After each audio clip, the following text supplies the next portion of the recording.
Olá, tudo bem com você? Especialmente você, torcedor e torcedora do Corinthians, tudo bem? Eu espero que sim.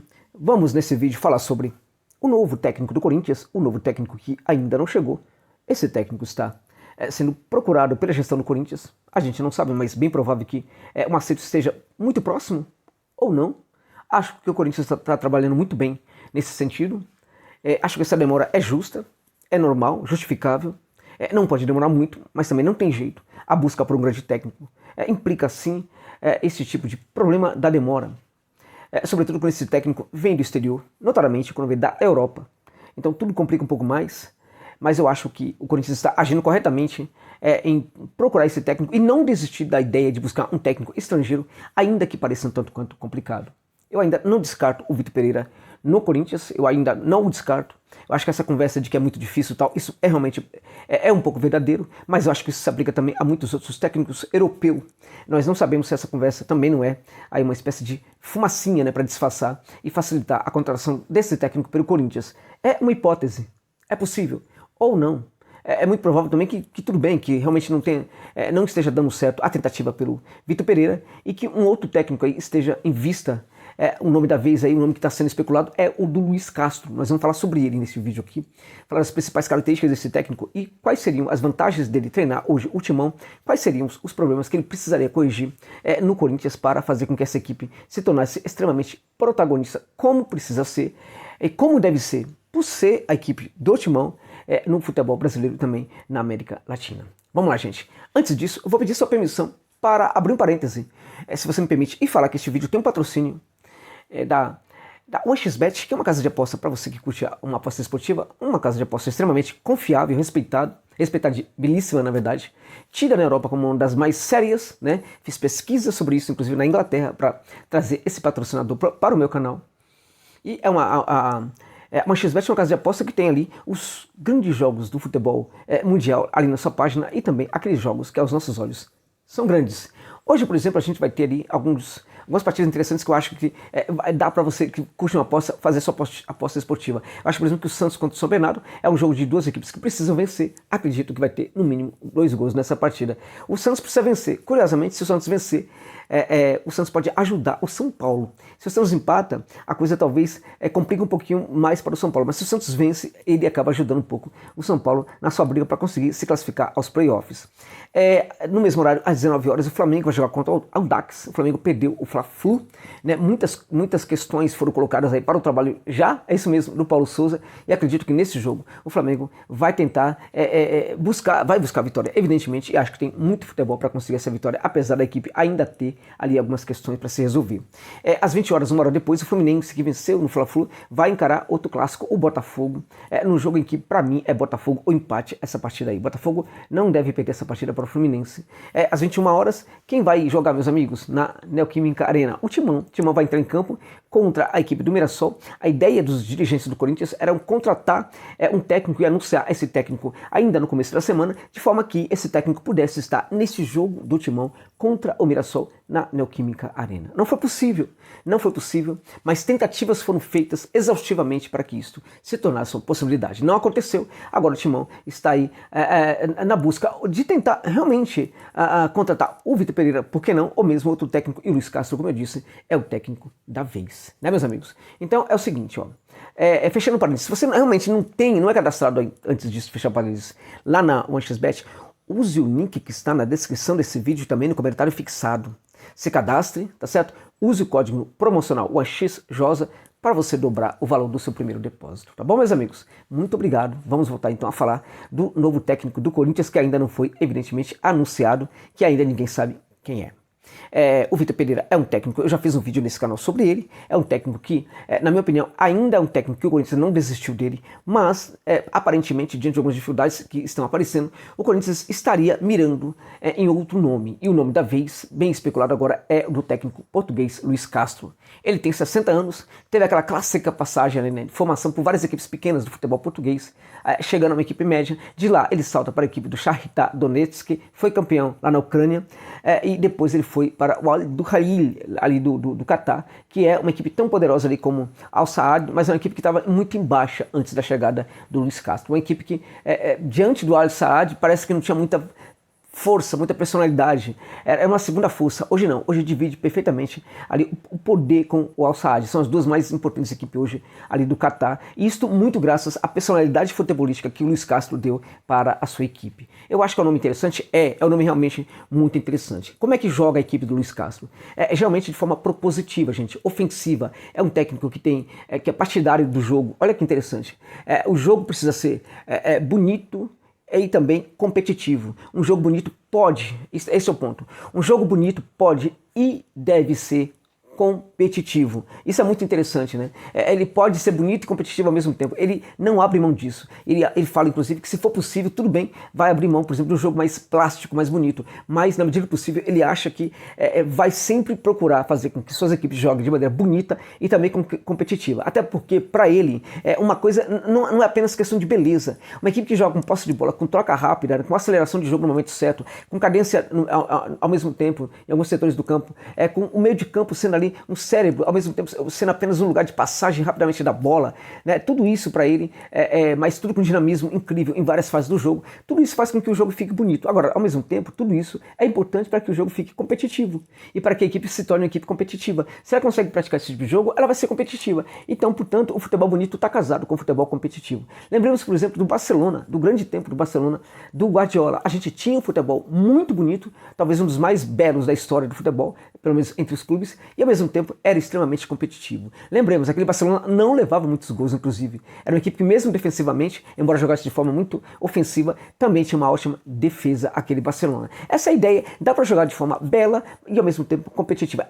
Essa é uma visão que o Luiz Castro tem do jogo. Uma outra visão dele interessante sobre o jogo, essa visão sistêmica para o futebol, né? Ou seja, quanto a defesa e ataque, não existe defesa e ataque, existe o sistema de jogo, né, que supera inclusive o sistema defensivo e ofensivo e por sua vez que superam defesa e ataque. O que eu quero dizer com isso? Para ele, todos os jogadores têm que atacar e também defender. Todos os jogadores têm que exercer função de marcação. Todos os jogadores têm que exercer função de construção, todos os jogadores têm que exercer função de atacar. Isso vale para o goleiro, vale para o lateral, isso vale para o atacante, isso vale para o meio-campista, vale para todos os jogadores. Um atacante, por exemplo, ele tem que ser um marcador. É claro que nem sempre ele vai precisar fazer aquela perseguição. A marcação por perseguição vai acontecer ali no setor. Isso vai acontecer no setor, evidentemente. Mas não é necessário que o jogador saia ali do campo de ataque todas as vezes e perseguir o jogador até, por exemplo, perto da área. Nada disso. Várias ações defensivas elas podem ser praticadas sem que o jogador precise deixar necessariamente ali o campo de ataque, mas em alguns momentos isso também pode acontecer. Mas o fato é, o jogador que atua no ataque também vai marcar, o jogador que atua de zagueiro também vai construir, também vai, de certa forma, se preciso for, atacar. O lateral, a mesma coisa. Então estamos falando de jogadores que precisam ter muita força física, muito dinamismo também. Quando a gente olha para o elenco do Corinthians, a gente percebe que tem aí um pequeno paradoxo que o Luiz Castro vai precisar resolver, né? A saída de bola do fundo é uma saída limpa, com gente se filtrando, gerando sempre triangulações. Triangulações facilitam, por exemplo, com que a bola saia com mais facilidade ali do campo de defesa e progrida até o campo de ataque. As triangulações protegem essa saída. Porque quando você tem um triângulo, você tem, por exemplo, a dificuldade do zagueiro gerar marcação. Você tem ali o portador da bola e você tem também mais dois jogadores ali para receber essa bola. Isso gera dificuldade. Isso pode, às vezes, permitir com que o jogador consiga caminhar muito mais com a bola. Isso também pode atrair, meus amigos, os jogadores das equipes adversárias para aquele setor e aí abrindo espaço e gerando superioridade numérica um pouco mais à frente, mais ou menos no espaço futuro ali do meio de campo. Então ele busca sempre essas triangulações. A gente percebe também um treinamento exaustivo para o tal do domínio orientado. O que é o domínio orientado? O Luiz Castro é um técnico muito preocupado com os vários detalhes que a gente às vezes até se esquece no futebol, como por exemplo as movimentações corporais, a forma como o corpo se comporta diz muito sobre como a equipe está jogando, a forma como o jogador, por exemplo, mexe o seu corpo, também dá um sinal para o portador da bola, como ele vai atacar os espaços caso um lançamento, um passe seja colocado no espaço futuro. Ou seja, um pouco mais à frente ali, num setor distante do jogador e também do seu marcador. né? Então, esse domínio orientado é muito interessante. O jogador ele tem que ficar numa posição frontal. Ele não tem que ficar, por exemplo, olhando. A gente está pensando, por exemplo, vamos pensar aqui, 3 zagueiros, né? Você tem 3 zagueiros, ou pelo menos 2 zagueiros, com o volante voltando, se filtrando entre a zaga para formar, por exemplo, 3 zagueiros. Então, o que acontece com os laterais? Os laterais vão bem mais para frente, eles ficam perto ali do balão do meio de campo. Só que esses laterais, eles não ficam, por exemplo, de frente para o portador da bola. Eles já ficam com o corpo virado, geralmente de costas. Por quê? Porque aí, evidentemente, atento. Por quê? Porque essa é a melhor maneira, por exemplo, de quando ele receber a bola, ele já gerar velocidade. Porque se ele está de costas, ele pode perfeitamente demorar um pouco mais para fazer com que a bola gire e ela saia rapidamente ali do campo de defesa. Quando a situação é muito complicada, a marcação alta é muito forte, a pressão é muito avassaladora nessa saída de bola, a coisa se complica muito. O que acontece com esses laterais, meus amigos? A orientação do corpo muda, eles passam a ficar de frente para o portador da bola, dando mais opção para a construção dessa saída, que às vezes gera pequenos triângulos dentro de uma grande triangulação. Então, aí esse jogador fica de frente também para ele receber essa bola, e se o caso for, ele devolver essa bola para o antigo portador da bola, ou então fazer uma inversão para o outro lado do campo, para o outro lateral que está também ali perto do balão do meio de campo, mas do outro lado também. Ou então para o meio campista, virando ali para o meio campista que também às vezes pode voltar. Então a ideia essa saída tem que ser limpa do fundo. Para isso é importante que o goleiro saiba jogar com os pés de maneira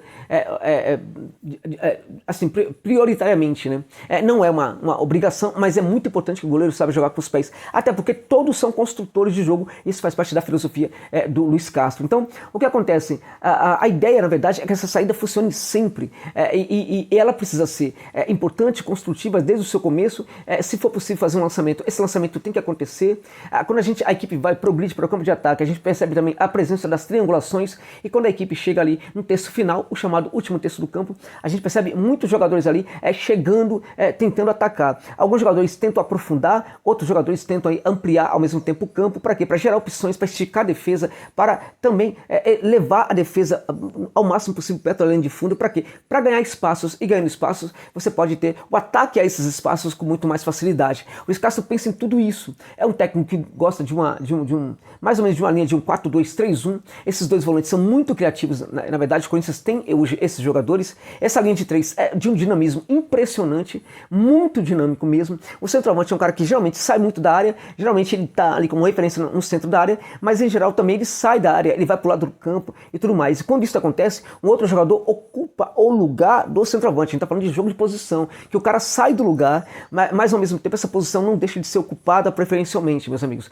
Então isso tudo é muito treinado, é treinado exaustivamente pelo Luiz Castro. Ele tem uma agenda de exercícios para fazer com que o jogador entenda essa proposta com mais facilidade. Exercícios particulares, se for o caso. Exercícios aí, ele para os treinamentos para fazer esses exercícios. Se ele quer, por exemplo, triangulações, se ele quer, por exemplo, um jogo ofensivo, se ele quer, por exemplo, uma transição rápida para o campo de ataque, se ele quer, por exemplo, uma recomposição muito rápida, para tudo isso tem que ter exercícios específicos para os jogadores. E muito do treinamento é voltado também para esses exercícios que na prática são exercícios para construção futebolística do próprio jogador.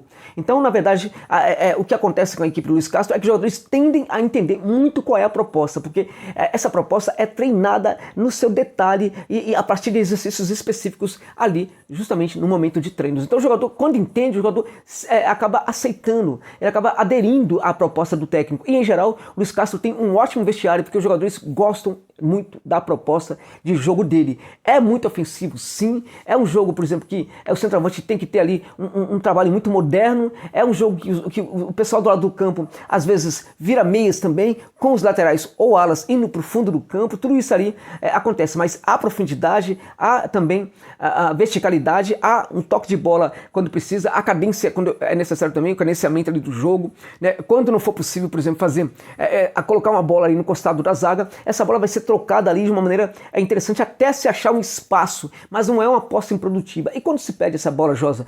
Quando se perde essa bola, este é o principal momento do aspecto defensivo das equipes do Luiz Castro. Há uma enorme, uma incessante pressão pós-perda para que a recuperação dessa bola seja feita ainda ali naquele terço final do campo, porque se recupera a bola ali, você vai pegar essa defesa que já estava saindo, já estava com preocupação de sair de calça curta, aí fica muito mais fácil, por exemplo, de guardar a redonda no arco. É um técnico realmente muito diferenciado, de altíssimo nível, é um cara que tende a se adaptar bastante ao elenco onde chega, e nesse sentido, esse talvez seja o grande ponto do Luiz Castro. Mais do que o Vitor Pereira, ele se adequa muito bem ao elenco que ele encontra nos clubes onde ele dirige. Agora, evidentemente que esse jogo de muita intensidade, de muito dinamismo, requer uma grande preparação física, requer uma grande participação dos jogadores, e a gente entende que talvez ele tenha um problema no começo com o elenco do Corinthians, que talvez precisa de algumas peças, alguns jogadores, nem todos os jogadores mais badalados talvez joguem nessa equipe, mas ao mesmo tempo a gente percebe que outros jogadores mais jovens podem ganhar espaços também. Isto pode ser uma lógica, ou não, porque o Luiz Castro, como eu disse, se adapta muito, e ele também, como é muito estudioso, ele pode achar uma forma de fazer com que esse elenco, mesmo aí com alguns jogadores tanto quanto mais pesados, digamos assim, eles também possam fazer parte de um esquema muito eficiente. Mas, rigorosamente olhando, a gente entende que esse elenco do Corinthians hoje precisaria realmente de muito ajuste. Agora, meus amigos, isso é muito importante. Ou o Corinthians parte para algo novo, ou então o Corinthians vai ficar sempre naquela de técnico, né, para fazer um jogo defensivo, ganhou títulos assim, mas cada vez vai ser mais complicado, porque você tem hoje equipes jogando de uma maneira mais propositiva, com grandes elencos. Naquela ocasião, o Corinthians não tinha grandes adversários com esse jogo tão propositivo. Hoje nós temos no Brasil equipes com técnicos dessa linha mais ousada, né, e elencos muito bons, e complicam para um time mais defensivo, ainda que seja um time defensivo muito bom. Então é muito importante que o Corinthians tenha essa coragem. Pode demorar um pouquinho, mas eu acredito que tudo possa dar certo sim. No Corinthians eu acho que ele vai ter muito a paciência da torcida, se a torcida se comprometer com essa mudança, ela vai se comprometer. Quando ela vir a seriedade do trabalho do Luiz Castro, ela vai apoiar esse trabalho. Eu acho que isso é tudo, absurdamente tudo que ele precisa para dar certo. Eu acredito que essa etapa aí, inicial de um ou 2 meses, talvez seja uma etapa um pouco mais complicada, em que alguns resultados talvez compliquem um pouquinho, mas eu acredito muito na eficiência de um técnico desse no Corinthians. Mas muito mesmo. É um cara realmente que leva o futebol, o estudo do futebol à excelência. Um cara que pensa o futebol de forma científica. Todo detalhe ele acompanha. O cara não está jogando bem, o cara não está finalizando bem. Por que isso está acontecendo? Ele conversa com a comissão técnica e tenta arranjar uma forma de resolver o problema. Poucos técnicos ligam tanto para esse ponto como o Luiz Castro, notadamente na Europa. Por isso, para mim, ele seria um excelente técnico para o Corinthians contratar. Obrigado pela gentileza de ficarem comigo neste vídeo. Até o final.